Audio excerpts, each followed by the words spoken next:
Today's reading is from Rays of the One Light, Weekly Commentaries on the Bible and the Bhagavad Gita by Swami Kriyananda. Week 17. How high should we aspire? Truth is one and eternal. Realize oneness with it in your deathless self within. The following commentary is based on the teachings of Paramahansa Yogananda. The passage this week is from the Gospel of St. Matthew, chapter 5. I say unto you that except your righteousness shall exceed the righteousness of the scribes and Pharisees, ye shall in no case enter into the kingdom of heaven. The easiest explanation for these words is that they were spoken in criticism of the scribes and Pharisees, particularly since Jesus was often verbally attacked by them and stood up to them fearlessly. However, it wouldn't have been much of a challenge to the disciples who aspired to spiritual perfection to tell them, don't be like those who lack any such aspiration. Jesus, in fact, says only a few verses later, be ye therefore perfect, even as your Father which is in heaven is perfect. What Jesus was referring to here then was the self-righteousness of the priests. Don't seek perfection, he was saying to his disciples, in the image you project toward others. Don't be satisfied with a goodness born merely of ego definitions. The highest virtue is to transcend the very thought of personal virtue in the realization of God alone as the doer. Before this realization, even the thought, I am kind, or I am truthful, is self-limiting. As it says in the Bhagavad Gita, the 7th chapter, yet hard the wise Mahatma is to find, that man who saith, all is Vasudeva. Thus, through Holy Scriptures, God has spoken to mankind. Om,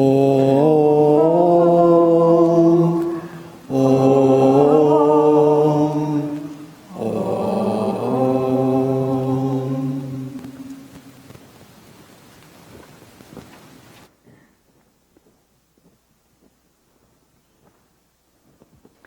Good morning. How high should we aspire? Let's go all the way, as high as we can. One of the issues in this lesson is the issue of authenticity. And Swami Kriyananda, our founder of Ananda, and the reason we are all here today, he's given us this opportunity to gather together. You know, it's really quite thrilling every Sunday morning that we're all here together, seeking God and seeking deeper understanding. It creates such an incredible vibration that's helpful to all of us. So thank you for coming.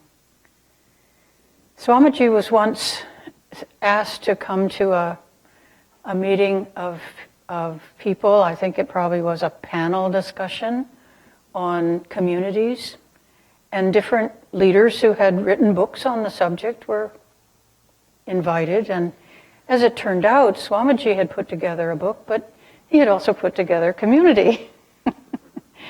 And, you know, in his way, he was amongst all these people who were actually, rather than putting the ideas forward, they were putting themselves forward. And Swami just didn't do that. And so he was quite quiet. So there he was, the only man who had founded communities, didn't speak very much, and all these other people had lots of ideas to share. And he just took that. I think he was slightly amused, and it was a very wonderful experience for him. Practicing humility is always a good thing. It's the right thing to do. So, you know, one of the issues, as I said, is authenticity. We need to be truly who we are, because God is looking for each of us to come home, and each of us is unique, and so we will come home in our own way. There's another story that just comes to me here in the moment. Swamiji, back in the years when he was starting Ananda in the late 60s, he got to know Stephen Gaskin, the man who started the farm. Now, if you remember Stephen Gaskin, he was a tried and true hippie. He used interesting language. He used contemporary language. He loved rock music or rock and roll, whatever it was called then. And there he was leading his community, and Swamiji met with him. And I remember a moment when Swamiji was describing Stephen, and he choked up. Swamiji just choked up and said, "I loved that man." And why was that so? They were so different. Their communities were quite different, although filled with joy. It was because Stephen was authentically himself. And there is just nothing more powerful than that. And it's an important basis for us aspiring to the highest that was within us, because we have to do it within ourselves and be who we truly are. There's another story that's told about Swamiji in India when he had finished writing the essence of the Bhagavad Gita, one of the most important books, and he had such an incredibly inspiring experience putting that book together. And it brought truly alive the Bhagavad Gita. And Swamiji was in India, and as is traditional, you do a launch for a book, and you gather people to come and support you, but you also, in India especially, I suppose here also, you gather important people. So you ask important people, and I suppose they were within the metaphysical field, and they spoke as well. And Swami had made a friend of a man named Kathakarian, who was a very important man in India. He had been the director of the CIA in India, the equivalent. Anyway, he was a man who was spiritually inclined, and he sat next to Swamiji. And so the important people were asked to come up and speak, each of them. And the idea had been that, of course, Swamiji was the author of this book, and he was to be the keynote. And yet these important people went on and on and on and on. And the Ananda folks all around were getting pretty concerned and a little agitated, and like, isn't there something we could do? And they were really getting into it. And the story is that Kathakarian, instead of putting his eyes on the people on the stage, he had his eyes on Swamiji the whole time. And Swamiji sat there completely interiorized. He had just released, as we all need to learn to do, release the situation to God. Divine Mother, God was running the show. If this is the way it was turning out, fine, no problem. And in that moment is when Kathakarian just became dedicated to Swamiji. And so all of us had several chances to meet him and dine with him, because he came to America. He came to Ananda Village. And he was a great devotee. And so there it is again, illustrated, that authenticity, being exactly who we are. And for myself, after being on the spiritual path for many, many decades, I'm just beginning to understand what Swamiji meant when he made this outrageous statement. He said, Kriyananda is just an event for which I am responsible. That's how high we are aspiring. Just to carry around this event and to establish through our meditation practice a connection with the man who made the plans, which is God. God has a plan for each of us. And we get into difficulty when we think we know better. When we are in trouble, our questions should be, tell me again what the plan was here? You know, it's very confusing sometimes. Tell me again? Is this what you really mean for me to go through? Okay. St. Francis had a wonderful brother, Brother Juniper. He's not talked about much. He was very humble, and he was the cook. He was a very good cook. They probably didn't have much to cook, but whatever they had to cook, he could cook it and make it taste good.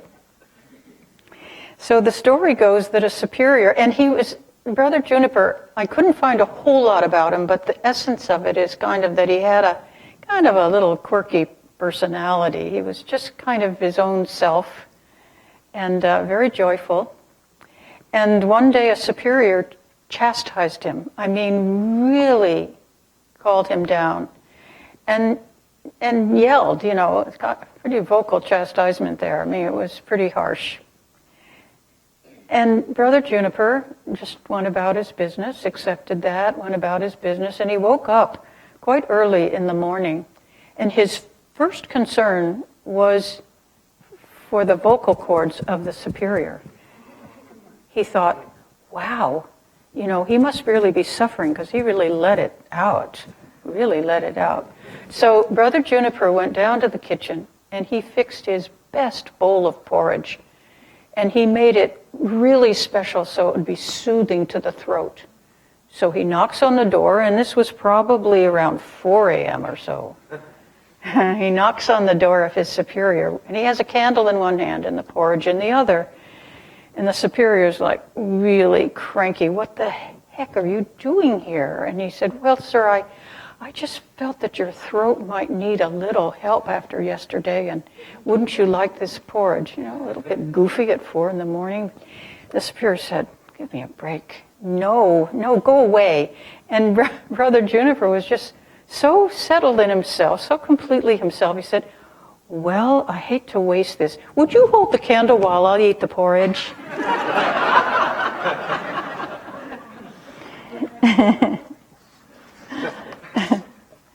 So then, how do we move from authenticity to perfection? Well, our perfection is not the outside. Our perfection is not the little self. Our perfection is the love for God, the knowing, the communion, the reference to in all ways.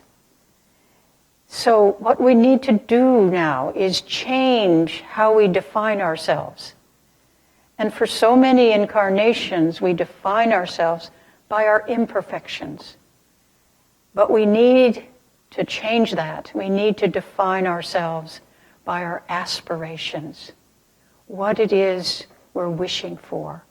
No matter how far from it we are, this is what we need to look at. We want to all love God. I think that's why the vibration here is so uplifting. We are, in this moment, living in our aspirations, and that's the true way to come through this world. I remember my retarded brother, Jay, and there was a lot in his life that wasn't possible, but the doctors had said a lot was impossible, and this was in the 40s when it wasn't very advanced knowledge about retardation, really. And so my parents were told that he wouldn't be able to do bike riding. So Jay did bike riding because that's what he wanted to do. And he wouldn't be able to do basketball, but he was loving sports and he shot baskets every day. I can still see him shooting baskets and making them.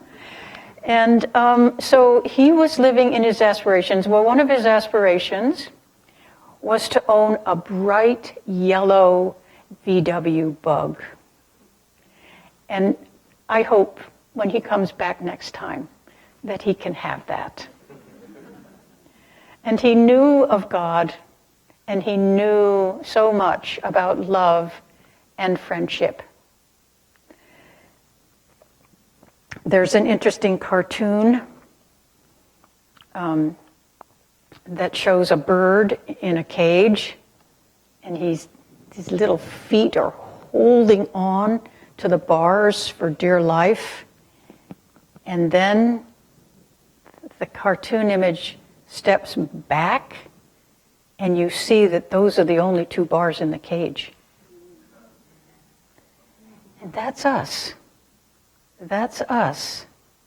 And it's understandable in some ways, but in others, when you get into the freedom and the experience of spirit in meditation, you are neither a bird and neither are you in a cage. You are free. You are free. You are free because you have a companion, an inner companion along the way to help you out, to fill you with love, to fill you with energy, to fill you with joy. That's what we are aspiring to, and that is our legacy. That is who we are. We can do anything when we know that.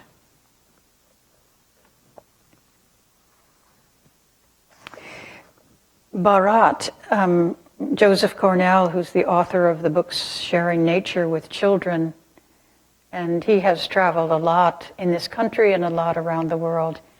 Recently he told a lovely story about, I don't know whether it's a new museum, but it may be, it's an Abraham Lincoln Museum in Springfield.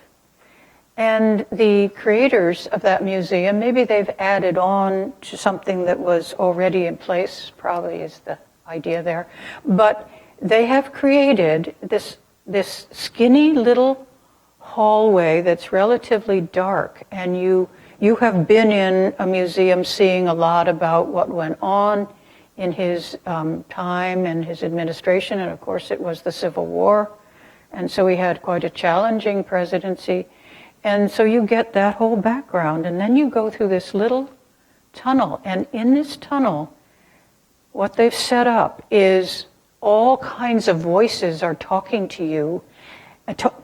What they're saying is they're criticizing President Lincoln.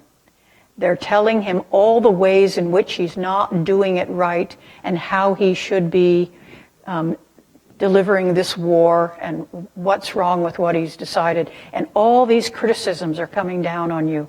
And then you emerge into his sitting room, and you emerge into the peace and the upliftment of his being. And this was very, very true. He was one of the most beleaguered presidents in terms of making decisions. And he recognized, because in fact he had been a yogi in a previous lifetime, he recognized that God was in charge. And he recognized he didn't have that simplistic idea that God is on our side, so the North is going to win. He said, God is involved in this struggle. It's an important struggle. It's a struggle for principle.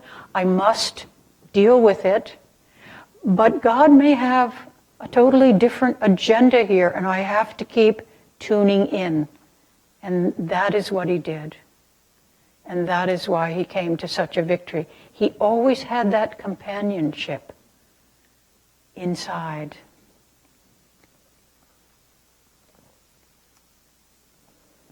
Many of the masters, there's several stories of Paramahansa Yogananda doing things, very, very considerate things for others, walking along or driving, taking drives. He liked to take Sunday drives, and driving along and seeing a little shop and seeing how shabby it was, and going in and purchasing some things so that the proprietor would have some income that day. And he would often say, God asked me to do that. It doesn't have to be a big national war, a big crisis. It's that connection to the inner companion. It's that, what is the plan here? What would you have me do? God wants us to do things for him here. We are the way things get done. Each of us. We are the way things get done for God. we work for him. And so Master would wait. He once brought someone back from a deep illness, and the people with him said, well, would you have brought that person back from death just because you knew it was grieving his family so much? And he said, I only did it because God asked me to. So tuning in, we race around and we do all kinds of things. Wouldn't it be better? Wouldn't it be much more thrilling to have that support and realize that our hands and feet, our hearts, our voices are for God, meant to do His will?